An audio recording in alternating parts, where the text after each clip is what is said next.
Nos 150 anos de Várzea Alegre, muitas empresas surgiram e galgaram espaço no mercado. Em meio a tantas surgiu o Zoopets, o maior e mais conceituado pet shop da região. Zoopets, eficiência em banho tosa, poda e cuidados em geral com seu animalzinho de estimação. O mais completo consultório pet da região, com consultas, análises e cirurgias. Sobre a responsabilidade do Dr. José Wilton de Menezes e doutora Isabel. Zoopets ainda tem tudo em alimentação, medicamentos, vacinas, vitaminas e acessórios que deixam o seu cão ou gato cada vez mais charmosos. Agende seu atendimento. WhatsApp 88992260707. O Zoopets ainda disponibiliza o Pet Móvel, oferecendo segurança e conforto para o transporte do seu animal.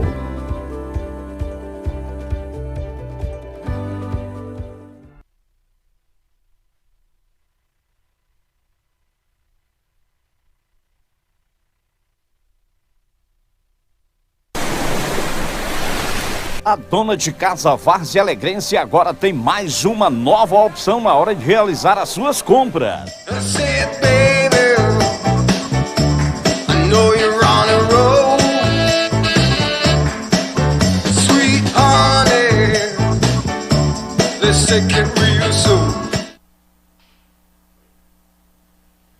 Boa noite, pessoal. Sejam bem-vindos a mais um programa Conversa com o Jovem Professor. Aqui é o professor Rafael Sobreira. Estamos aqui novamente para conversarmos aqui. Temos altos papos aqui, falarmos sobre coisas interessantes, coisas não tão interessantes, às vezes é preciso, né? Mas eu quero dar as boas-vindas a todos aí. Meus amigos, minhas amigas estão sempre de olho aqui com a gente, né, pessoal? Vamos começar aqui o nosso programa hoje com o tema Enem, não tá zen, né? Baseado naquela musiquinha que vocês lembram, né? Da época da propaganda do Enem, né?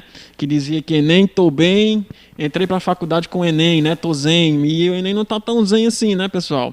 Infelizmente, para nós professores aí, quem tá antenado aí com todas as questões de currículo e de provas externas, né? Avaliações externas, o Enem ele tá escorregando aí pelos nossos dedos.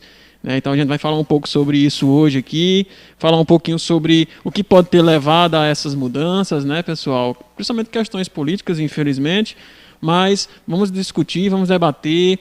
Quero saber as opiniões de vocês, quero saber o que é que vocês acham do que está acontecendo, né? Se isso para vocês foi bom ou foi ruim.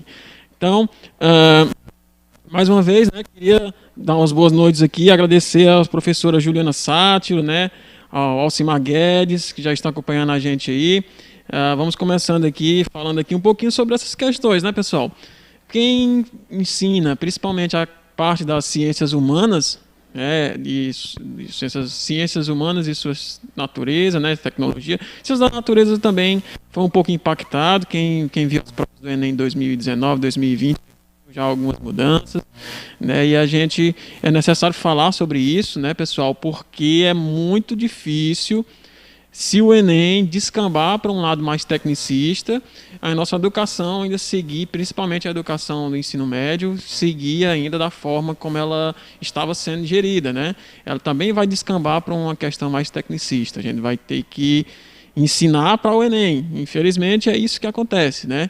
Vamos falar um pouco mais sobre isso aqui, né, nos próximos minutos, mas deixando isso bem claro, né, a parte que foi mais atingida nessas mudanças do Enem, infelizmente, né, pessoal, foi as ciências humanas e as ciências da natureza, né? E a gente sabe que nosso governo ele é um governo que está muito aberto, né, a mudanças legislativas, principalmente com relação ao meio ambiente.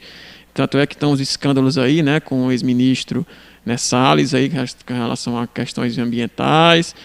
E a gente sabe muito bem que ideologicamente o governo ele trava uma guerra, né, com o progressismo, né? Ideologicamente o governo ele é retrógrado, ele quer retornar às raízes, né, do preconceito, né, do machismo e outras coisas a mais. Então a gente entende um pouco por que isso acontece. Agora, como foi que isso foi chegar, né? O presidente do Brasil, ele nunca tinha tido o poder de interferir no MEC, de interferir numa prova como o Enem. Como é que isso foi chegar lá, né? Então, a gente vai falar um pouco mais sobre isso. vamos aqui entender um pouquinho o que é o Enem, né? O Enem, ela é uma prova de avaliação externa que é utilizada como vestibular, como porta de entrada para diversas faculdades, né? Cerca de 290, deixa eu só pegar o número certinho aqui, ó, 296 instituições utilizam o Enem como porta de entrada, né? 63 delas são federais, 40 são institutos, né, que também são federais, 124 faculdades e universidades estaduais, 63 municipais, ao todo dá 296 instituições que utilizam o Enem como porta de entrada. E uma prova tão abrangente, ela tem que realmente ser muito bem feita.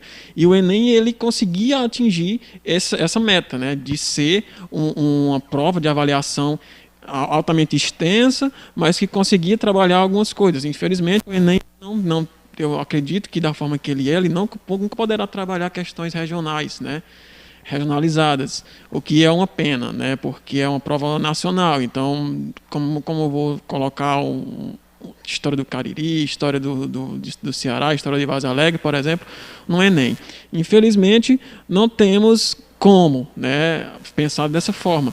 Mas ele trabalhava conteúdos transversais, trabalhava conteúdos mais abrangentes, como cultura, né, regionalizações mais abrangentes, trabalhava questões de gênero, trabalhava questões educacionais também, e esses assuntos eles atravessavam todas as matérias, de história, geografia, passava por filosofia, chegava às vezes até a questão ambiental. Então todos esses conteúdos, essas matérias do Enem, elas conversavam entre si, de certa forma. Ali aquele conhecimento estava sendo cobrado de uma forma que as pessoas pudessem entender o sentido. As partes das tecnologias, né, exatas, também era trabalhado dessa forma, né? Ele sempre dava um problema, um texto, né, enorme para você ler e chegar lá no cerne do seu problema para você resolver e aplicar aquela formulazinha, aquela coisa de matemática, de física, de química e resolver. Porém, infelizmente, né, pessoal, está acontecendo uma tecnicização, né?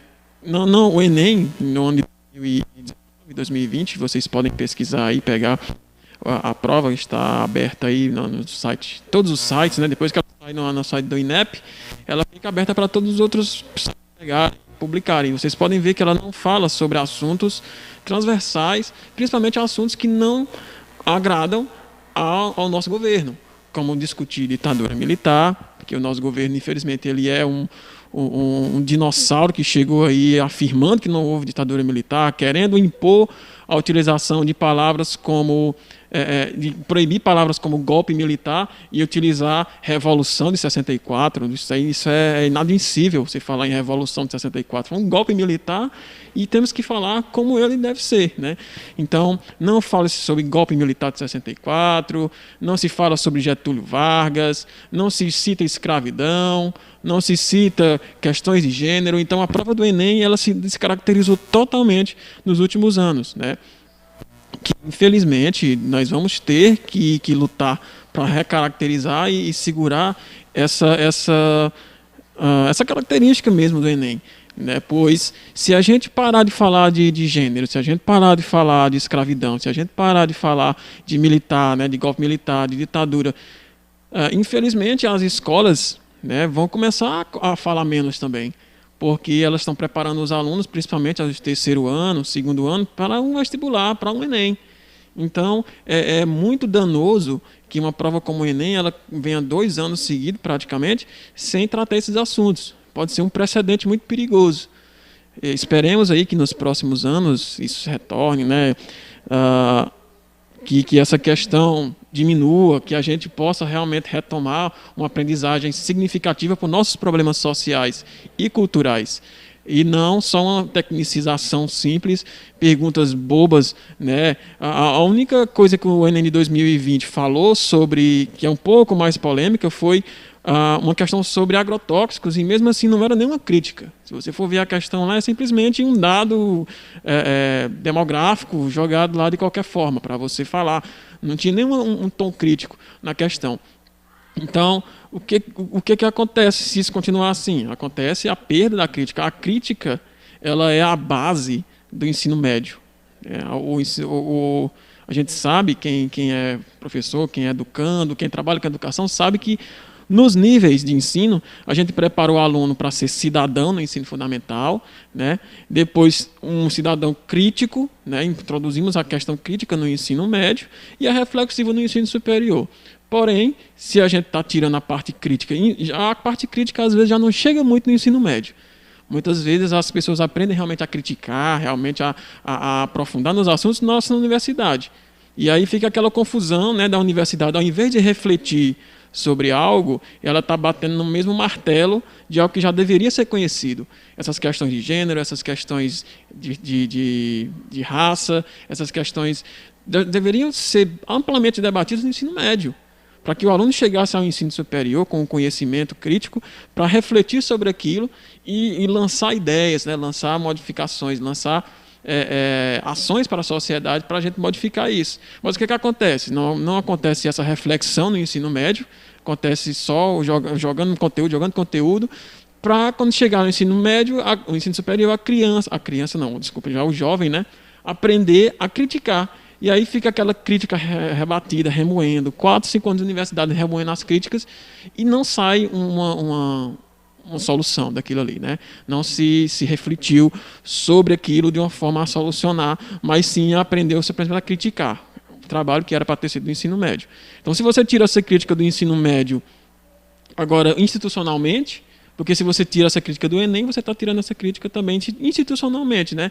Vem de cima agora que você não precisa mais criticar no ensino médio. E isso é muito, muito complicado, pode causar um retrocesso na nossa sociedade, né? Pois nós sabemos que as causas sociais, as causas culturais estavam sendo amplamente debatidas, e agora vai acontecer um retrocesso se isso continuar dessa forma. Então é importantíssimo a gente entender que o Enem ele não pode continuar seguindo o rumo que ele está hoje. O Enem ele tem que voltar às suas bases, temos que voltar a falar sobre os assuntos que o governo não gosta. Não gosta? Azar o seu governo. Realmente ninguém está aqui para lhe agradar, não. Você é que tem que trabalhar para a gente. Então, é importantíssimo a gente notar que se o governo não está gostando, é porque a educação está fazendo direito, porque a educação ela liberta, a educação ela conscientiza, ela mostra, né, tira o véu da realidade, né, daquelas mentiras que tem na realidade. Então, se o governo não está gostando, sinal que estava fazendo certo. Se os únicos regimes em que o governo adora a educação e está de bases com a educação são regimes ditatoriais, porque ele controla diretamente a educação. Ele controla o currículo, né, ele controla o que vai ser visto em sala e fora da sala, o que o professor diz e o que o professor não diz. Então, é muito assustador quando você vê pessoas falando que o professor não deve falar isso na sala, que o professor não deve falar aquilo na sala. É muito assustador mesmo, porque me lembra questões ditatoriais, né? O professor ele deve ter e ele sabe o que ele deve falar em sala de aula, ele tem condições, ele sabe qual é o currículo dele, então ele não precisa de nenhum general, ele não precisa de nenhum pastor, ele não precisa de nenhum deputado dizendo a ele o que ele deve ou não falar em sala de aula. Nós temos que ter essa autonomia para falar, nós temos que ter autonomia em sala de aula para ensinarmos o que o aluno precisa aprender, né? E quem diz o que o aluno precisa aprender é o próprio aluno e o professor que conhece a educação e conhece o aluno. Então, gente, fiquem bem espertos aí. A gente tem sempre que criticar isso. Óbvio que eu sei que a gente, enquanto funcionários, né, enquanto professores, a gente está sujeito a ter que ensinar o que a escola precisa e o aluno para um vestibular e etc. Mas isso não impede a gente de criticar. Ó, pessoal, aqui é isso aqui, vocês vão ver isso aqui na prova, mas é errado, deveria ver isso aqui. Né? Então não impede. A gente não precisa ser subserviente, a gente não precisa ser submisso a um sistema corrupto, né? Então, pessoal, dá boa noite aqui a Natália Costa, né? A Laísa Dayana, Jusileide Vilar, Hélio Campos, todo mundo, pessoal chegando aí, né? Aqui mais uma vez aqui, Jusileide. Vão se acomodando aí, pessoal. Está na hora da janta, né? Todo mundo de boa aí. Digam aí para mim o que é que vocês acham, né? Desse Enem, né, dessa forma, desse Enem frouxo, né? Na minha opinião, o Enem está frouxo, afrouxou das pernas aí. Porque o Enem, ele, como eu disse para vocês, ele sempre foi muito crítico, né? Ele trazia questões polêmicas, né? Trazia questões que as pessoas até ficavam fazendo chacota às vezes, mas era o Enem que criticava, era o Enem que trazia questões sociais e culturais, né? Não se pode falar de Enem sem falar de cultura, né? Não se pode falar de educação sem falar de cultura. Então, é interessante notar, né, que, como eu disse, o Enem ele não fala mais esse ano de desmatamento, né, no ano passado, desculpem, não fala sobre agrotóxicos, não fala sobre poluição, não fala sobre gênero, não fala sobre nada. O Enem foi um caldo de bila, né, um caldo de pedra. Ferveu ali e não saiu nada. Então, pautas culturais, não se fala sobre índios, né? Não se fala sobre indígenas, não se fala sobre história da África, sabe? O Enem ele foi assim uma negação. Então, assim, isso é ruim, pessoal. Isso é ruim até para o pessoal dos cursinhos também, viu? Esses dias agora eu dei uma entrevista para um ex-colega meu que tem um programazinho também, e ele pediu para eu falar e dar dicas sobre o Enem. E a gente se vê numa situação delicada porque a gente não consegue dizer o que é que vai cair mais no Enem. Eu sei dizer o que é que caía antes de 2018 para trás, que é Getúlio Vargas, né, era Vargas, as 3 Vargas, né, ditadura militar, café com leite, né, a República Café com Leite, caía questões sobre Egito, enfim, eu sabia dizer mais ou menos ali o que era que caía com mais frequência e com menos frequência. Só que o 19 e 20, né, os anos de 2019 e 20, infelizmente quebrou esse tabu aí, quebrou essa ideia aí do que aqui vai cair e é cobrado no Enem. E se 2021 se concretizar da mesma forma, é muito preocupante. Então, pessoal, eu não sei, depois eu vou trazer aqui para a gente conversar, algum professor, professora de português, né, para a gente falar um pouquinho sobre a questão do preconceito linguístico. Né? É um tema bem interessante que está muito em evidência, né, entre os linguistas, entre o pessoal das universidades, porque é um assunto que traz, né, que trata da questão popular, né, do dia a dia. O que é o preconceito linguístico, como é que ele está inserido na nossa sociedade, né, onde é que a gente deve usar realmente a língua formal, quando é que a gente pode ser mais frouxo. Né? Tem gente que simplesmente quer que você utilize a sua linguagem de monografia numa rede social. Você errou aqui a vírgula e tal, você é um professor, você não está colocando aqui corretamente aqui a sua preposição, não sei que lá das quantas lá. Gente, calma, isso aqui é rede social, gente. Calma, eu não estou aqui para dar aula para ninguém, vocês não estão aqui para corrigir minha monografia, meu TCC, não. Então, assim, o que é o preconceito linguístico, onde é que se encaixa, né? Vai ser um assunto que a gente vai falar mais à frente, que eu também vamos falar um pouquinho dessa questão do Enem, né? O Enem, ele também sempre foi mais pé no chão com relação a isso na área de português, né? Apesar de ser um pouco mais complicado, né, e ter que cobrar algumas questões, mas ele trazia muita interpretação textual, né, e isso ajudava muito essa questão de preconceito linguístico, né, tirar esse preconceito linguístico das pessoas. Então, a gente vai falar um pouco isso em outros programas aqui mais à frente. Então, gente, eu vou dar aqui uns 2 minutinhos aqui de intervalo para vocês beberem uma aguinha aí, né, e a gente continuar falando aqui sobre as causas, né, o que pode ter acontecido para esse Enem ter virado poeira, né, dessa forma, principalmente essa parte de humanas. Então, na volta dos comerciais, a gente vai falar um pouco mais sobre isso. Nos 150 anos de Várzea Alegre, muitas empresas surgiram e galgaram espaço no mercado. Em meio a tantas surgiu o Zoopets, o maior e mais conceituado pet shop da região. Zoopets, eficiência em banho tosa, poda e cuidados em geral com seu animalzinho de estimação. O mais completo consultório pet da região, com consultas, análises e cirurgias. Sobre a responsabilidade do Dr. José Wilton de Menezes e doutora Isabel. Zoopets ainda tem tudo em alimentação, medicamentos, vacinas, vitaminas e acessórios que deixam o seu cão ou gato cada vez mais charmosos. Agende seu atendimento. WhatsApp 88992260707. O Zoopets ainda disponibiliza o Pet Móvel, oferecendo segurança e conforto para o transporte do seu animal.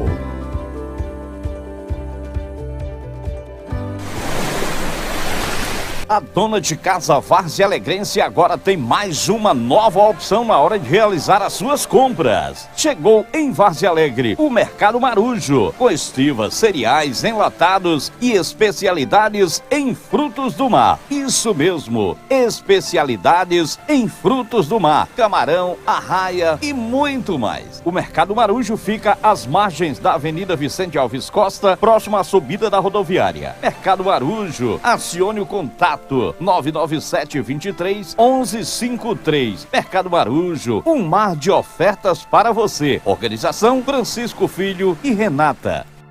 A educação à distância da Unicesumar te aproxima. Te aproxima de quem você ama, porque você escolhe onde e como estudar. Te aproxima do seu diploma, porque tem mais de 60 graduações. Aproxima das oportunidades, porque te prepara para o mercado. Te aproxima das conquistas, porque entende e desenvolve o seu talento. É você, mais perto do seu sonho, com a melhor EAD do Brasil. Matricule-se! Bem-vindos de volta, pessoal, ao nosso programa aqui, né? Espero que vocês tenham aí bebido uma aguinha, né? Descansando um pouquinho a vista. Acompanhando nossos patrocinadores aí também, né? Então, pessoal, voltando aqui ao nosso assunto, né?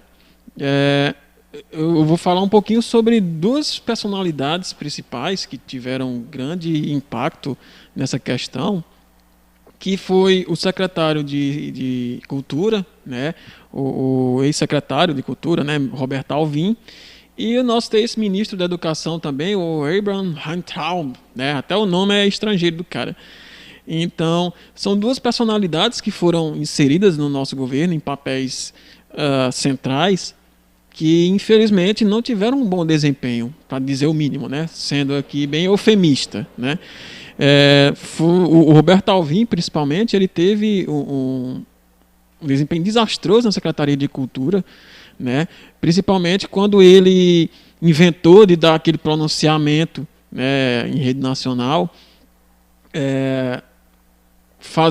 praticamente vestindo a carapuça mesmo de nazista, né? Eu não sei se vocês sabem o cosplay, né? O cosplay é o costume play, né? Quando você se veste de uma pessoa, de um personagem, né? De filme, de jogo, de séries, animes que você gosta, você se disfarça dele, né? E você faz o personagem ali. Geralmente acontece em eventos de animes, né? Nesses locais assim. É o cosplay. E aí o Ivo vai mostrar aí para vocês aí uma imagem do Alvim e do ministro da Cultura, Joseph Goebbels, né, nazista, 1933. Ele está mostrando aí para vocês aqui na tela. E vocês estão vendo aqui que o cara fez realmente um cosplay nazista, né? Até a mesa ele arrumou da mesma forma. O retratinho atrás do presidente, né? Que no caso do nazista lá é o Hitler, e no caso do Alvim é o nosso presidente Jair Bolsonaro, né? Tudo igualzinho, né? Inclusive parafraseando partes do seu discurso, né? Que a gente vai falar um pouquinho mais à frente aqui. Então é muito complicado um cara que é praticamente assumido de cultura, né? Esse discurso aí aconteceu no dia 16 de janeiro, né, de 2020, do ano passado. E aí você repara no texto, né, no que ele fala, foi só 7 minutinhos de discurso que ele falou. Ele queria dizer a que veio, né? Ele queria falar no discurso dele o que era que seria a cultura durante a sua gerência de secretário, como era que ia ser. Então ele coloca ao fundo, o cara vai falar de cultura brasileira, né? E ele vai falar que a cultura brasileira vai ser exaltada, que ela vai... E aí ao fundo toca um compositor alemão chamado Wagner. Então nenhuma música brasileira ele não utilizou para falar sobre cultura brasileira, né? Tem um símbolo religioso do lado aí, o Ivo pode mostrar a imagem completa aí dele.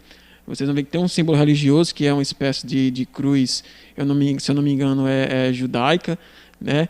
À esquerda, à direita tem uma bandeira zona do Brasil. Então você vê que é uma montagem, né, bem parecida com a montagem nacionalista dos nazistas, né, do Joseph Goebbels lá, e uma parte, né, muito complicada de você parafrasear um nazista, né, como ministro da Cultura, porque até o discurso foi muito parecido também. Ele fala em que vai salvar a juventude, né, nossa arte, ele sempre usa a palavra nossa arte, nem nossa cultura, ele usa nossa arte. Né? Eu acho que para ele cultura deve ser só a arte. Né? Então, a nossa arte vai salvar a juventude.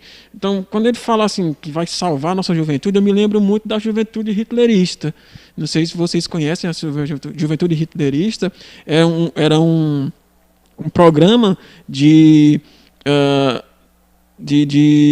lavagem cerebral mesmo, que os nazistas faziam com as crianças e adolescentes e jovens, que transformava o Hitler praticamente num deus, né, num herói para essas crianças, para essas pessoas, para quando eles crescessem, eles doassem mais ainda a vida de uma forma mais fervorosa, né, de uma forma mais de uma idolatria maior ainda do que eles já tinham. Então era a juventude hitlerista, chamada juventude hitlerista. E era de formas assim ridículas. Era tipo transformando o cara num super-herói, em histórias em quadrinhos, era transformando o cara, sabe, num mito. Então, quando ele fala assim, salvar nossa juventude, a arte vai salvar nossa juventude. A arte, ela não tem uma obrigação, ela não tem o intuito de salvar ninguém, né? A arte, ela pode salvar por outros meios, né? A arte, ela não é produzida só simplesmente com um objetivo, né? Vamos produzir arte para isso aqui. Não, a arte, ela nasce das pessoas. A arte, ela nasce da emoção, né? Assim como a cultura também. Então, ele já vem com um discurso de que ele vai impor algo, né? Então, é muito, muito difícil, é muito complicado. Foi um discurso muito pesado que ele fez. Ele falava que a cultura enraizada na nobreza dos nossos mitos fundantes, né? Mitos, ao meu entender, enquanto professor, enquanto historiador, enquanto cidadão, eu entendo que mitos a gente tem que aprender sobre esses mitos, mas para combater. Porque um mito é uma mentira. Né? Um mito é uma mentira, já está dizendo. Um mito é uma história que se tornou um mito. Né? Que é uma história que já se modificou, que já perdeu, né? E virou um mito. E então, como é que você vai basear uma coisa num mito? Você vai criar todo um programa baseado num mito, numa mentira. Então, são questões a se pensar também. Ele fala, né, que a arte ela vai ter profunda ligação com Deus, né, que isso é muito difícil de você escutar de uma pessoa do governo. Eu poderia escutar isso de um padre, eu poderia escutar isso de um pastor, de uma pessoa, mas de um secretário de cultura dizer que a sua arte do Brasil, da nossa nação, vai ser baseada em Deus, e o Deus que a gente sabe que está se falando era o Deus do cristianismo, Jeová, né? E num país onde nós temos 40% de pessoas negras e religiões africanas, N religiões, você dizer que você vai basear num pequeno núcleo, né, não grande, né, porque o cristianismo no Brasil ele é dominante, mas é um grupo de pessoas somente, né, temos vários outros para ser representados, então são questões a ter muito cuidado, a você ficar de orelha em pé quando você escuta. Ele fala também que iria se basear nas virtudes da fé e do autossacrifício. Gente, autossacrifício em 2021, 2020, século XXI, gente, autossacrifício é coisa que você fala durante uma guerra, que você precisa matar ou morrer. Autossacrifício é coisa que você fala em situações de vida ou morte, né? Ou depois do século XVIII, Revolução Francesa, Iluminismo, o governo, as instituições têm que trabalhar para o bem-estar do homem, tem que trabalhar para o bem-estar do ser humano, e não o contrário. E a gente não tem a obrigação de nos sacrificar pela nossa pátria. A nossa pátria que tem que se sacrificar por nós. A gente paga nossos impostos, a gente trabalha, a gente produz, a gente faz a nossa parte. Então, a nossa pátria tem que fazer a nossa parte pela gente também. Não existe esse negócio de autossacrifício, pelo amor de Deus. Ninguém aqui é gado, ninguém é cavalo. E até gado e cavalo é errado você sacrificar em vão ou sacrificar por outras coisas, porque são vidas, imagina, pessoas. Então, é interessante notar também esse tom desse discurso, né? Então, muito cuidado com isso aí. Pessoal, dá uma boa noite aqui para a Valesca Oliveira, que entrou aqui também, a Romilda Fernandes, José Sobreira, meu pai, sempre acompanhando, né? Obrigado aí, pai. A Isabela Diniz, a Romilda Fernandes aqui novamente, aqui, super. Muito obrigado, Romilda. Agradecer sempre aqui o apoio aqui. Liduína Souza, que está assistindo também, entrou agora. Professora Liduína, boa noite. Então aqui, gente, como eu falei, né, analisando um pouco mais esse discurso dele, né, nesse sentido aí é muito complicado. Então esse cara, ele é o secretário de Cultura do nosso governo e ele queria obrigar, ele queria impor uma arte para a gente, né? Então ele já não tem uma visão do que é arte, aparentemente ele não tem uma visão do que é cultura. Então o Enem ele era recheado de questões culturais, ele era muito rico nesse sentido. Você conseguia aprender muito até durante a prova do Enem, coisas que você não sabia antes. E isso, né, dentro de um governo, dentro de uma função como essa desse cara, acaba quebrando todos esses paradigmas, né? Ele parafraseia a frase exatamente como a mesma forma que o Goebbels fala lá, que é assim, ó: a arte brasileira na próxima década será heróica e será nacional, que é a mesma frase que o Goebbels fala. A arte alemã na próxima década será heróica, será estoica e será nacional. Sabe, parafraseou com as mesmas palavras, né? E o música alemão tocando no fundo lá, uma ópera zona alemã tocando no fundo lá, e o cara olhava para você com a cara de psicopata assim, você dizia, mano, esse cara quer me matar. E foi assim uma cena bizarra de você ver na televisão. Você pensava que aquilo ali era uma brincadeira, que depois todo mundo ia pular um cara lá, salsifufu, brincadeira aqui. Não foi, era sério. E isso era muito preocupante mesmo. Tanto é que pouco tempo depois, né, ele foi exonerado porque nem o próprio governo conseguiu achar uma justificativa para aquilo que ele fez, né, para aquela forma que ele apresentou aquele projeto.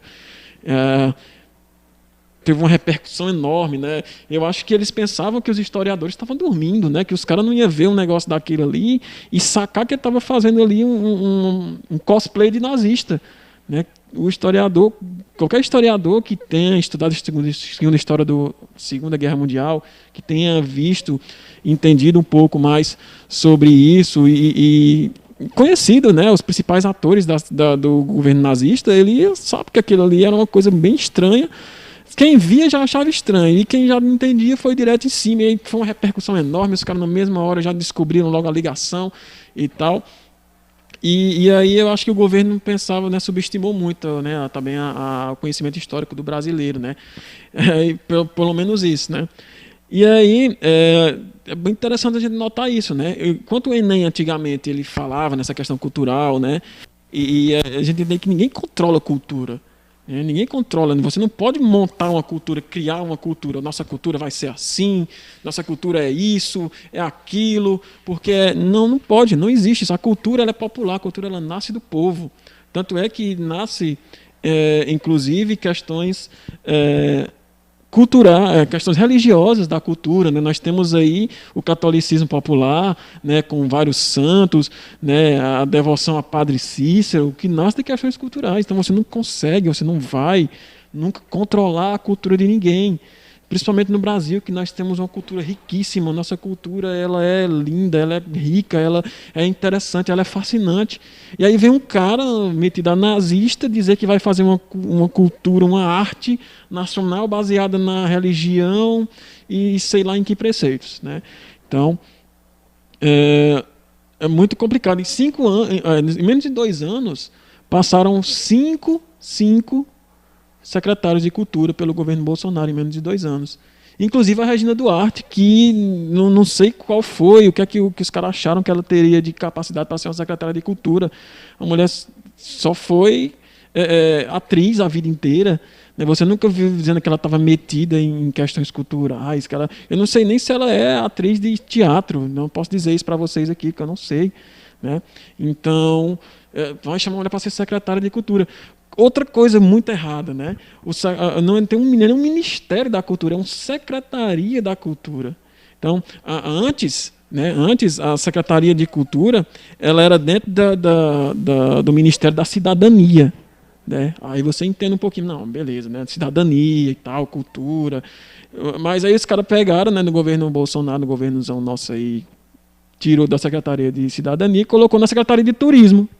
Agora a nossa cultura é turismo. Vai, se quiser ver aí, olha como é bonito ali, sabe? Virou circo.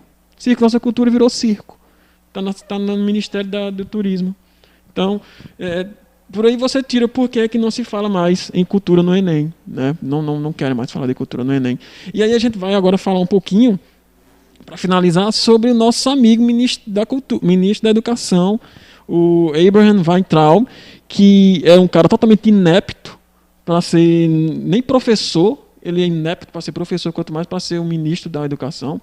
Era um cara que vivia batendo boca no Twitter, das formas mais baixas, porque assim você pode discutir com pessoas e ter uma classe, né? E você ter um nível para mostrar, né?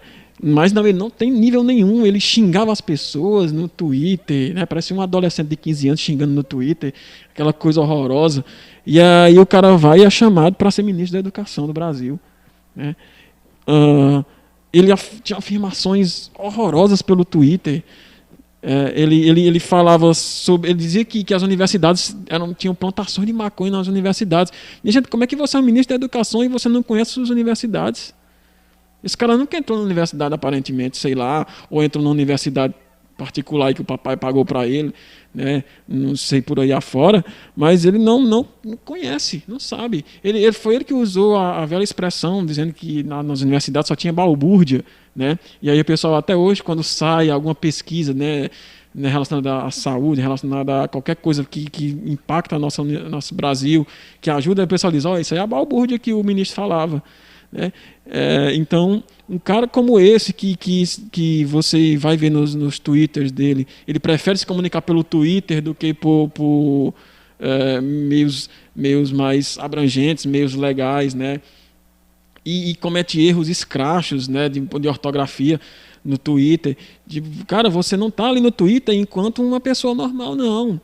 Você não está como o Rafael Sobreira ali falando qualquer coisa, brincando, não. Você está ali como ministro da Educação.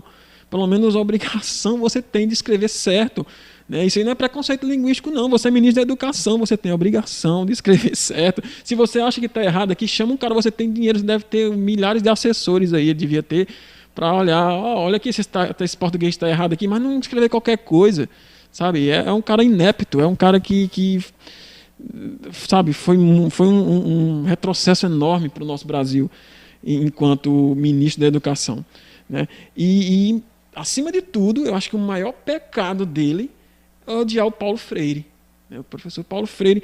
Gente, o Paulo Freire, eu já falei aqui em outros momentos, o Paulo Freire é patrono da educação do Brasil há muitos anos, né? Ele tem livros em universidades estrangeiras como Oxford, Harvard e etc. Ele tem homenagens de estátuas em outros países, homenageando ele enquanto um grande personalidade da educação. E o ministro da Educação simplesmente odiava o Paulo Freire, porque odiava o método Paulo Freire. E eu tenho certeza que ele não sabe nem o que é o método Paulo Freire. Até hoje, talvez ele não saiba o que é o método Paulo Freire. E ele odiava o Paulo Freire. Então, como é que uma pessoa dessa é ministro da Educação, gente? O nível de políticos, de pessoas que nossos políticos estão colocando para organizar. Então, assim, por aí vocês entendem mais ou menos por que é que o MEC caiu, né? Que o Enem caiu. Então, esperamos mesmo que ocorram mudanças políticas, né, que a gente consiga nessa luta, nessa batalha diária aqui de reclamar, de falar, de postar, de estar em sala de aula, de fazer o certo, fazer a nossa parte, né, de manter a educação como algo realmente libertador, manter a educação como algo crítico, porque se depender desses governantes aí, o negócio não vai muito longe não, viu, gente? Desculpa, mas a história é essa mesmo. Aí assim, nem vou falar aqui de cortes, né, que ele fez na educação, de mudanças esdrúxulas, universidades que já ameaçaram fechar várias vezes por causa desses cortes, né, inclusive os institutos federais, que tinham muita incentivo fiscal, muito incentivo financeiro, materiais. Eu estudei no instituto e eu via lá que era de ponta, os materiais chegavam, os professores recebiam bem. E durante o final do governo Temer e o início do governo Bolso, se falava em fechar porque não tinha condições de manter com o orçamento que eles estavam oferecendo. E várias outras questões aí que a gente não vai entrar muito aí, que aconteceu com esse nosso governo. Hoje é o Milton Ribeiro, né, que é o nosso ministro da Educação. Ele não se ouve falar de dessas polêmicas com ele, né? Você não vem falar que ele está metido, né, nessas coisas esdrúxulas, né, e tudo, né? Apesar dele ser de um pastor, né? Eu pessoalmente não vejo assim com bons olhos, assim, né? Uma pessoa tão central, né? Assim, porque assim a gente sabe que questões culturais, questões educacionais, elas têm que ser muito mente aberta, né, para a gente conversar sobre isso. Mas aparentemente não está tendo problema com isso no nosso ministro Milton Ribeiro, né? E ele é muito gabaritado, ele é doutor, né, professor pela Mackenzie, mas assim, como eu disse, assim, pessoalmente eu preferi que não fosse uma pessoa tão ligada à religião, mas melhor do que um Weintraub, com certeza é. Então, pessoal, é isso, né? Eu acho que a gente tem que continuar batendo nessa tecla, né? Vamos lutar pelo Enem, vamos tentar salvar o nosso Enem, que foi uma invenção maravilhosa, né? Foi realmente uma sacada que no começo estava um pouco complicado. Eu lembro, no começo do Enem ainda teve todas aquelas fases de teste, mas depois se tornou algo bem abrangente. A gente deveria estar pensando em regionalização do Enem, né? A gente já deveria estar pensando o Enem do Ceará, o Enem de São Paulo, o Enem, né? E regionalizar o Enem. Mas infelizmente a gente agora está lutando para ver se ele sobrevive, né? Para ver se ele continua menos como ele era antes. A gente parou de progredir e agora a gente está lutando contra um retrocesso. E isso é importantíssimo, que todo mundo que gosta da educação, todo mundo que tenha uma visão, né, de realmente gostar. Porque assim, uma coisa é você dizer que gosta, outra coisa é você realmente gostar. Infelizmente no Brasil hoje nós temos muito esse discursinho do isso aqui, aí, mas, né, você fala uma coisa e bota um mas depois, né, para você contradizer o que você pode dizer. A gente vê muito isso. Nada contra, mas aí você contradiz tudo isso que você acabou de dizer que não tinha nada contra. Então, infelizmente, muitas pessoas falam da boca para fora. As pessoas sabem o que você quer escutar e elas falam, mas elas querem dar a opinião dela, que é contra aquilo que você quer escutar. Então elas acham que vai dizer assim, eu amo a educação, mas eu acho que a educação não é tão boa. Eu acho que eu não amo a educação. Eu amo a educação, mas eu acho que eu não amo a educação. Então é mais ou menos isso, se vocês entenderam, né? Então, assim, quem realmente gosta da educação, quem realmente entendeu, quem realmente estuda a educação, gente, quem realmente faz parte, ou então se você é simpatizante, se você é aluno, né, se você é pai de aluno, ou se você ainda é estudante, enfim, todo mundo, gente, deve lutar pela educação, porque a educação é como o ar que nós respiramos, ela está em todo lugar. A educação, ela não para na escola, ela tem repercussões muito depois de quando você sai da escola. Então fiquem atentos, vamos sempre prestar atenção nessas coisas, vamos sempre lutar pelo direito, né, do Enem ser livre, do Enem ser crítico, do Enem trabalhar questões culturais, sociais, econômicas, socioeconômicas e etc. Ok, pessoal? Então eu queria deixar aqui, para terminarmos hoje aqui nosso programa, eu queria deixar só uma recomendação de leitura desse livro aqui, do Ha-Joon Chang. Vocês estão vendo aqui. Opa, vou botar outra câmera aqui. Ha-Joon Chang. É um livro chamado... como é o nome aqui? Chutando a Escada, né? Nesse livro, ele explica um pouquinho sobre o contexto das coisas, né? Muitas vezes a gente quer comparar a nossa realidade, nosso contexto brasileiro com outros países, né? Com outras culturas, com outras economias. E aqui nesse livro ele fala muito bem por que a gente não deve querer fazer a mesma coisa que outros países, porque esses países eles subiram a escada e chutaram a escada lá de cima, né? Eles tiveram políticas econômicas, né, que não é possível o Brasil seguir. Por exemplo, quando as pessoas falam, mas na Alemanha já todo mundo está vacinado e etc, porque tem... Gente, a Alemanha, assim como todos os outros países europeus, fizeram sua riqueza e sua história no extrativismo, no colonialismo, né? E hoje eles têm dinheiro, cultura, eles têm uma organização estrutural por causa disso. Nós, brasileiros, não podemos pensar igual um europeu. Nós, só pelo contrário, nós estamos do outro lado da escada, nós estávamos sendo explorados. Então, como é que você quer comparar? Então, isso vale para todos os outros países. Para o Japão, tem o seu contexto cultural. cultural, o Japão tem o seu contexto estrutural. Da mesma forma, então, esses países que hoje estão no topo, eles subiram a escada, mas chutaram a escada, né? Eles acabaram com todas as oportunidades que nós tínhamos de subir pelo mesmo caminho, então nós temos que procurar outros caminhos. E esse livro ele fala muito sobre isso, ele é bem interessante. Recomendo demais a leitura, principalmente porque assim, a gente não deve tentar se espelhar em países, né, da mesma forma, fazer a mesma coisa que eles. A gente tem que procurar a nossa própria maneira. E eu falo isso não só do ponto de vista econômico, como no ponto de vista cultural, no ponto de vista social. Né? O Brasil ele é o seu próprio país, ele é um país continental que tem uma diversidade, uma gama de cultural muito grande, muito maior do que muitos países como o Japão, por exemplo.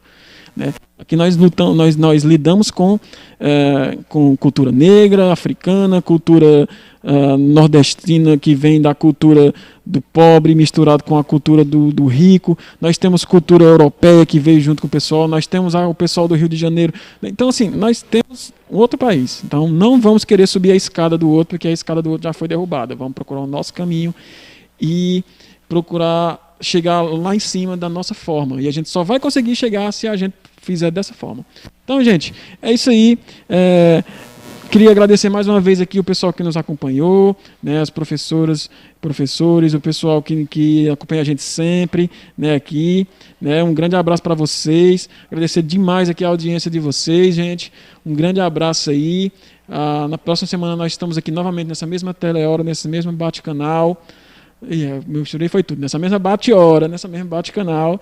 E aí estaremos aqui com sempre assuntos novos e interessantes para vocês aqui, para a gente discutir, debater, né, e conversar como professor, como aluno, como pai, como mãe.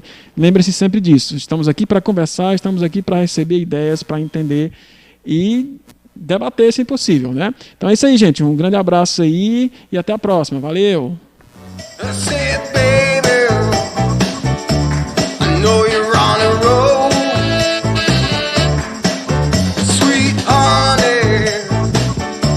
Let's take it real soon.